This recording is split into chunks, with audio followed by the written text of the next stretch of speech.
메타버스 안에서 아바타가 당하는 폭력이어가지고 사실 초등학생들 그 아바타가 자기의 분신인 거예요. 피해자가 74명인가가 되는 그런 피해가 있었어요. 실제로 신고를 한 피해자는 한 명밖에 없었어요. 꼭 신고해 주셨으면 좋겠습니다. 청소년들은 처벌받지 않아요. 우리는 누구나 다 촬영을 당할 수가 있잖아요. 피해자가 당당하게 살아가는 세상을 위해서 일하고 있습니다.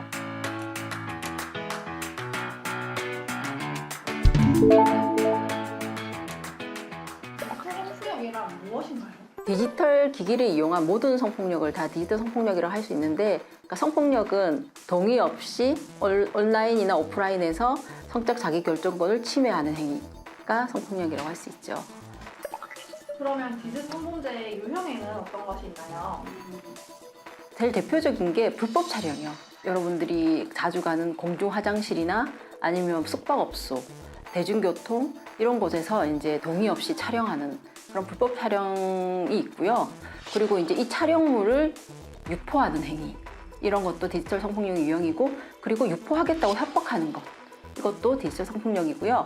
그리고 청소년들 사이에서 가장 이제 많이 일어나고 있는 게 온라인상에서 성적 괴롭힘이 있어요.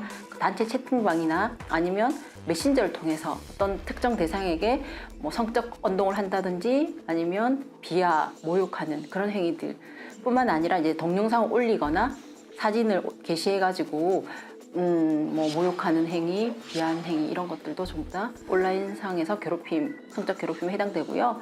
그리고 요즘에 이제 여러분들도 많이 들어보셨겠지만 온라인에서 이제 글루밍 들어보셨죠? 길들이다는 건데 가해자가 성적 착취를 목적으로 접근하여서 사진이나 동영상이나 이런 것들을 요구해서 지금 행하고 있는 그런 범죄들, 이 모든 것들이 디지털 성폭력 유형들에 해당된다고 할 수 있겠습니다. 언제부터 디지털 성폭력 범죄가 많아진 건가요? 언제부터라고 말하기도 그런 게 굉장히 오래됐어요. 놀림, 장난 이런 것들로 해서 약자나 여성들의 괴롭힘이 굉장히 지속되었잖아요. 근데 이제 이게 조금 더 최근에 많아졌다고 느끼는 건 N번방 이후로 이제 사람들이 이게 사소한 장난이거나 그런 것들이 아니구나라고 인식하기 시작하면서 법도 개정되고 그러면서 신고 건수가 굉장히 최근에 많이 늘어난 것이지 아주 오랫동안, 오래전부터 발생해 왔던 범죄인 것 같습니다. 자주 가장 가져오는 피해 사례가 뭐예요? 디센터에? 굉장히 다양한데요. 아까 얘기한 것처럼 딥페이크도 있고요.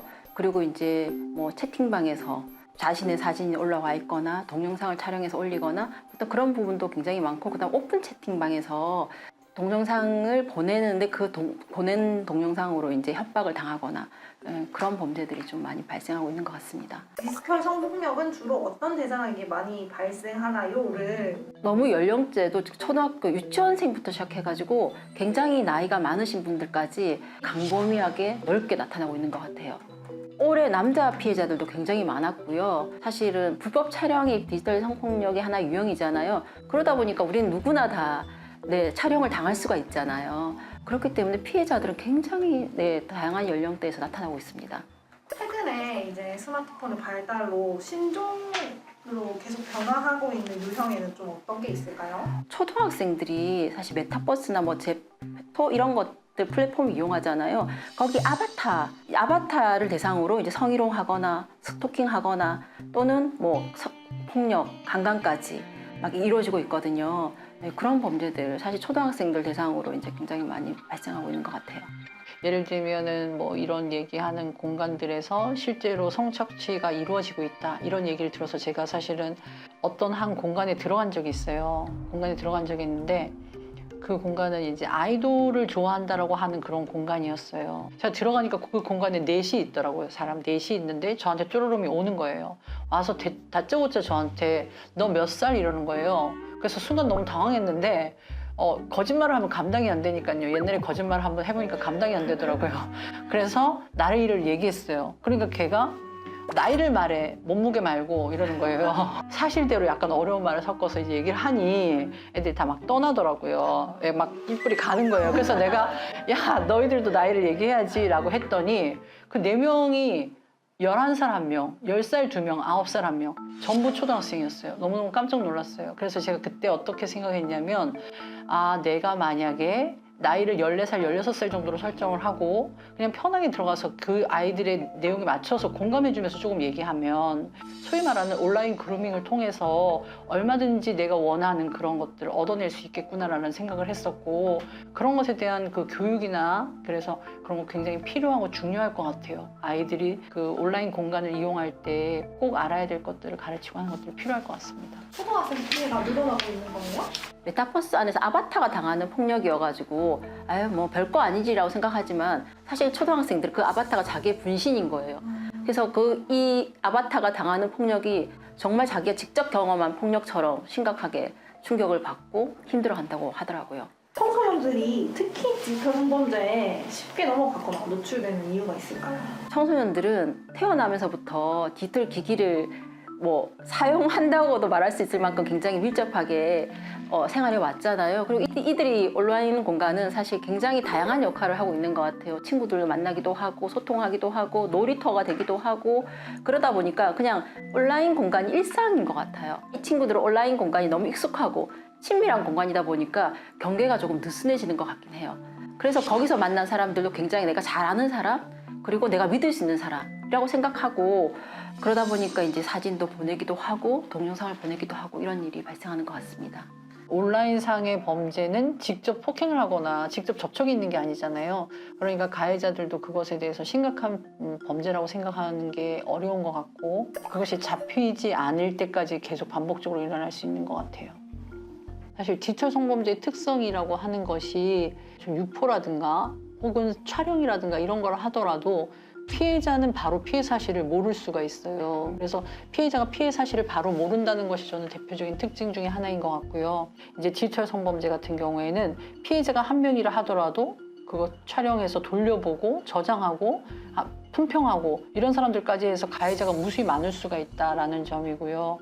그리고 피해자는 실제로 유포가 되지 않았다 하더라도 유포에 대한 그런 불안감으로 인해서 잠을 못 자거나 일상을 못하는 그런 피해자들이 많아서 그 유포에 대한 불안감 이건 굉장히 좀 다른 특별한 디지털 성범죄 피해의 특성이라고 얘기할 수 있을 것 같고요. 그리고 반면에 가해자는 이렇게 피해자가 잠도 못 자고 밥도 못 먹는지 모르고 죄책감이 적은 그런 특성도 있습니다. 저는 가해자가 특별한 사람이다라고 규정하지 않았으면 좋겠어요. 누구나 다 가해자가 될 수 있다는 생각이 들고 호기심에 클릭 한 번 해서 영상을 보거나 다운받아서 보면 가해자가 될 수 있는 거잖아요. 네, 디지털 성폭력 범죄자들이 초범이라고 할 수는 없을 것 같아요. 굉장히 오랫동안 많이 해왔더라고요. 그러니까 처음에 친구들도 뭐 올렸을 때 재밌다고 반응하고 그러다 보면 지속적으로 계속 하게 되고 가해자가 청소년일 경우 뭐 학교 반 친구들 사진 찍고 그리고 뭐 외모 품평하고 그런 피해부터 시작해가지고 인스타나 이런 사진과 이제 다른 몸 합성시켜서 딥페이크해서 게시하거나 사진이나 딥페이크한 사진을 올려놓고 그러니까 자기가 그 사람이냐 사칭해서 프로필을 만들어요. 전화번호도 다 공개하고 이렇게 해서 피해자가 지속적으로 피해를 당하는 경우도 있습니다. 사실은 이게 불법 촬영물임에도 불구하고 몰카라는 이름으로 그러니까 뭔가 이거 약간 장난처럼 취급이 되잖아요. 그리고 저는 음란물이라고 하는 것 또한 사실은 누군가의 그런 성적 피해 착취물일 수 있는데 음란물이라는 이름으로 혹은 야동이라는 이름으로 이렇게 사소하게 취급되는 문화는 좀 바뀌어야 된다라는 생각이 들고요. 네. 인터넷 공간에서 뭔가를 클릭할 때 선정적인 제목이 달려야 사람들이 클릭하게 되잖아요. 자극적인 제목으로 그렇게 올라오는 그런 기사들에 대해서는 문제의식을 가지고 우리 사회에서 그런 문화가 없어져야만이 그런 공간에서의 그런 영상물들도 보지 않게 되고 보는 사람들이 줄어들게 되면 사실은 올리는 사람들도 줄어들게 되는 거잖아요. 네, 그런 부분은 같이 노력해야 될 부분인 것 같습니다. 그냥 우리가 클릭 한번 하는 것으로 우리도 가해자가 될 수 있는 거예요. 그래서 사실 제일 중요한 건 우리가 보지 않는 것. 네, 그런 것이 너무 중요한 것 같습니다. 많은 친구들이 죄책감도 있고 그리고 이것이 드러났을 때 아직까지 우리 사회는 성폭력 피해자에게 피해를 왜 입었니? 너가 왜 그렇게 했니? 라고 묻는 문화가 아직도 있잖아요. 그러다 보니까 피해 사실 말하기 굉장히 어려운데 용기를 내고 어렵고 고민이 된다라고 하면 상담소에 오면 우리 강정 선생님이 굉장히 상담을 잘 해주세요. 거의 어떤 경우라도 공감을 잘 해주셔요. 그래서 우선 위로도 될 수 있고 좀 든든함을 얻을 수도 있고 그리고 지원 체계에 대해서 잘 안내해 주실 거고 그래서 말하셔도 된다. 피해자는 잘못이 없어요. 신고하거나 그러더라도 이렇게 가명으로 다 할 수 있거든요. 삭제 지원도 마찬가지로. 그래서 본인의 신분이나 이런 것들이 철저하게 비밀이 보장돼요. 그러니까 너무 걱정하지 마시고 적극적으로 도움을 요청했으면 좋겠습니다. 청소년이 디지털 성폭력 피해 당했을 때 어떻게 행동하면 좋은지 딱 원포인트 레슨 딱 해주신다면 그 채팅방을 절대 나가시면 안 됩니다. 너무 놀래가지고 나가거나 아니면 사진을 막 올리면 삭제를 다 해버리거든요. 그런데 어쨌든 증거가 굉장히 중요하기 때문에 채팅방을 절대 나가지 말고 그 대신 대화는 계속 하지 마세요. 왜냐하면 이들은 이제 피해자가 두려워한다고 생각하면 더 협박을 강하게 하거든요. 그래서 대화는 멈추되 채팅방을 나가지 말고 사진이나 동영상이 있으면 꼭 원본 간직하고 있고요. 그리고 빨리 저희 기관으로 연락 주시면 좋겠습니다. 경찰서에 먼저 갈 수도 있는데 사실 아까도 얘기 나왔지만 혼자 가는 거 너무 두렵고 무섭잖아요. 그렇다고 부모님한테 말씀드리기엔 너무 또 혼날까 봐 무섭고 그럼 저희한테 오시면 저희는 이제 신고부터 수사할 때 조사받을 때 저희가 같이 아까 신뢰관계인 동석도 하고요. 그리고 재판이 진행되면 저희가 재판 모니터링도 다 해드리거든요. 그리고 이제 만약에 가해자를 잡을 수 없을 때 그러면 경찰에서 수사를 더 이상 진행할 수가 없잖아요. 그러면 그래도 피해자의 상처나 피해는 남아있는 거잖아요. 그럼 저희가 이제 상담을 통해서 또 심리치료, 의료적인 것들이 필요하면 저희가 또 의료비 지원도 할 수 있고요. 그리고 신고는 안 하고 싶지만 삭제를 하고 싶을 수도 있잖아요. 네, 그럴 때도 저희가 삭제 지원도 같이 하고 있기 때문에 네, 오시면 좋을 것 같습니다. 삭제하고 싶을 때도 부모님 동의가 필요해요? 아니요. 삭제는 동의가 꼭 필요하진 않습니다. 디지털 성범죄 피해자가 되지 않기 위한 수칙 막 이렇게 해가지고 신상 정보를 노출하지 않는다라든가 모르는 사람을 만나지 않는가 당연히 필요한 것이긴 한데요.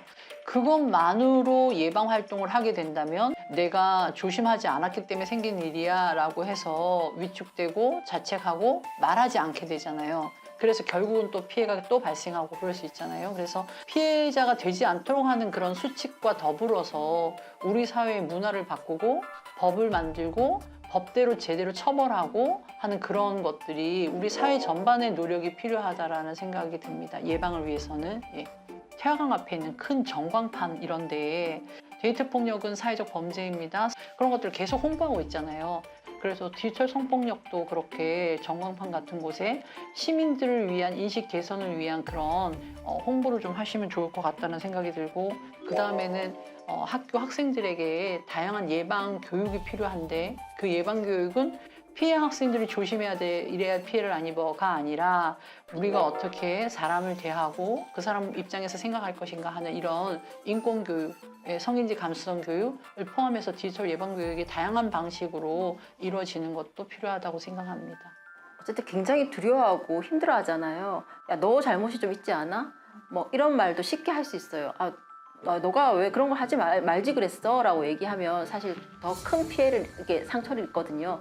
그래서 그 친구가 이제 신고할 수 있게 아니면 상담소에 적극적 도움을 요청할 수 있게 좀 힘을 주면 좋겠다는 생각이 듭니다. 사실 모든 범죄는 예방이 중요하잖아요.